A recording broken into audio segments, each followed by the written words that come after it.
Hello people, Joshua Mapper here, and today I'm here with Redstone Basics Episode 2.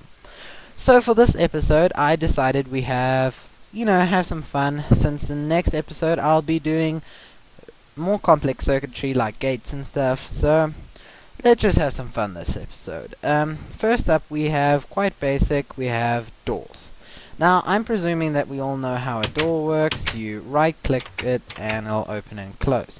But I've asked a couple of people, and not all of them know how a door works with redstone. So I'm gonna clear all those problems. So, with everywhere there's a lever is a pressure point of a door. So, basically any block that's directly touching the door, if it's powered, will open the door. Obviously there's some problems with wooden doors, because if you've locked this on open and someone close it, they can just toggle it on and off. So wooden door is really not that useful for redstone.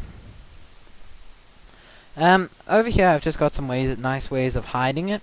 So my favorite way is putting it underneath with a torch, so like that.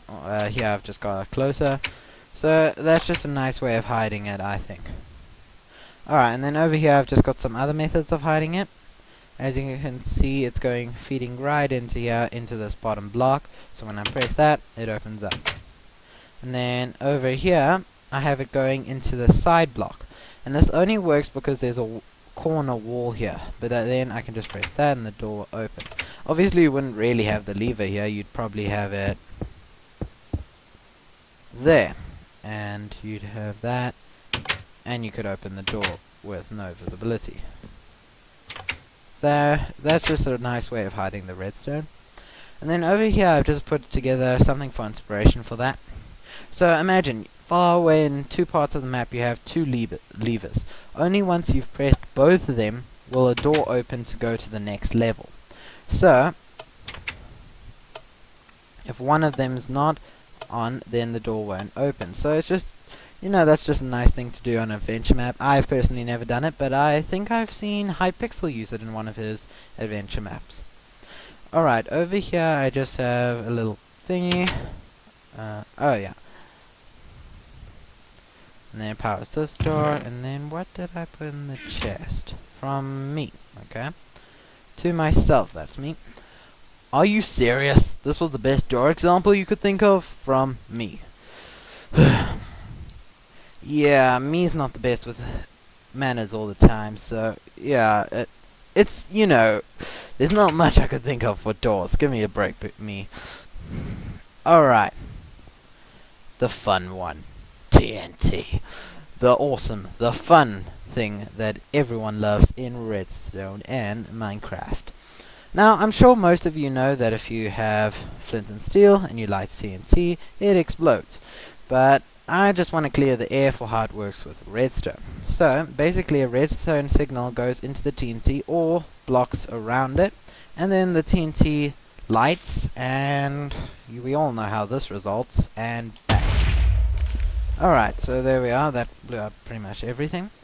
Alright, and then over here I've just got a nice way of, that was an uncontrolled explosion, because when it exploded, it could jump around to anywhere. Here's a controlled one, because it can only stay within this one block, so it's going to jump up and then go right back into the exact same block.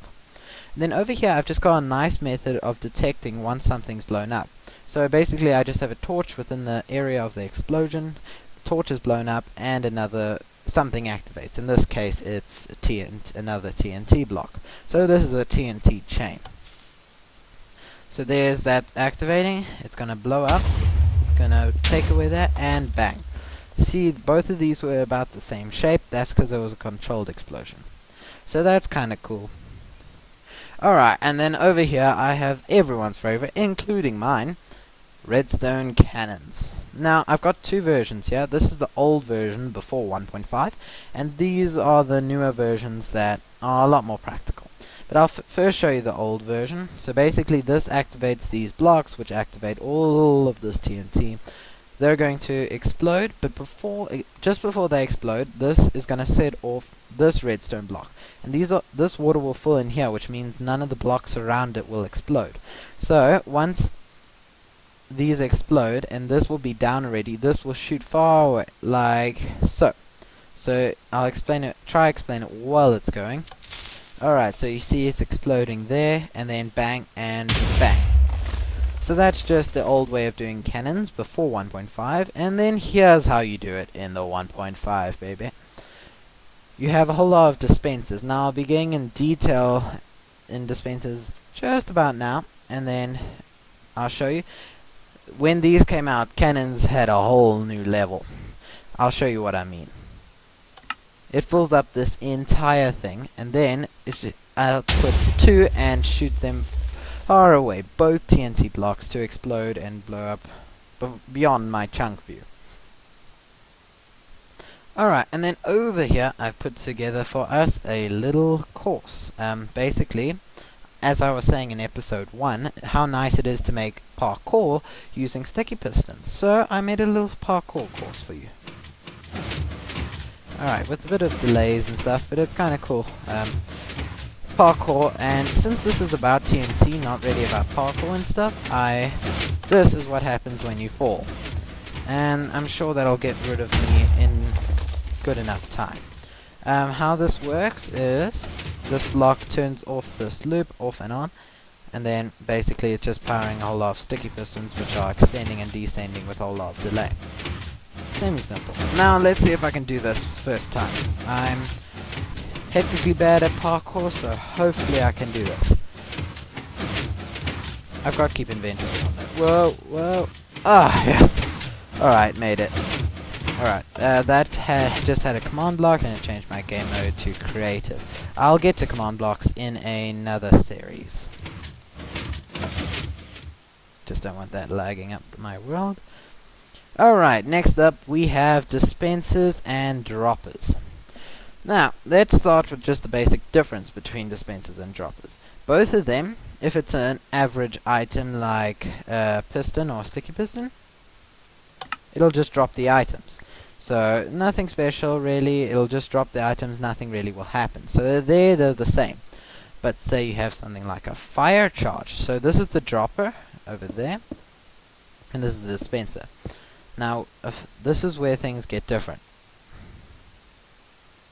Alright, so a dropper will always just dispense the item, whereas a dispenser will use them if they have a purpose. For instance, a fire charge will catch fire on anything it hits.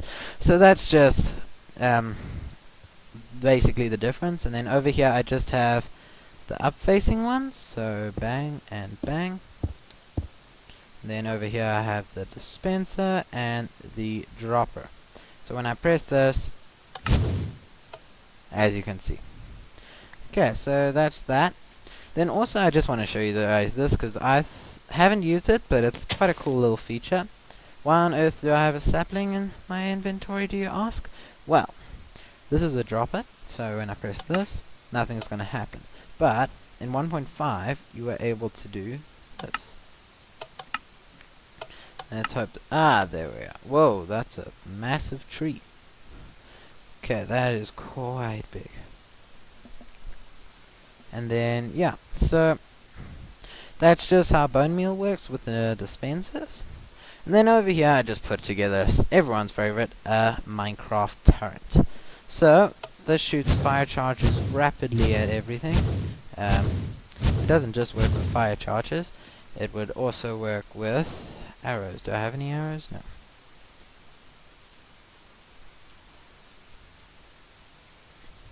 But alright, so that's with arrows. How this works is a bit of stuff that I haven't shown you yet. I could have just used normal loop, but that would have taken up way more space. These are both what are they? Hoppers, and they are rapidly, when it's on, are rapidly changing the position of this minecart, which is activating this comparator, which is shooting the arrows or fire charges. So that's just that. I'll get to hoppers and comparators later on in this series. So I actually think that's about it for this episode. I hope you enjoyed it. Please like, comment, subscribe. This has been Joshua Mapper, your personal guide to Redstone. Keep loving Redstone.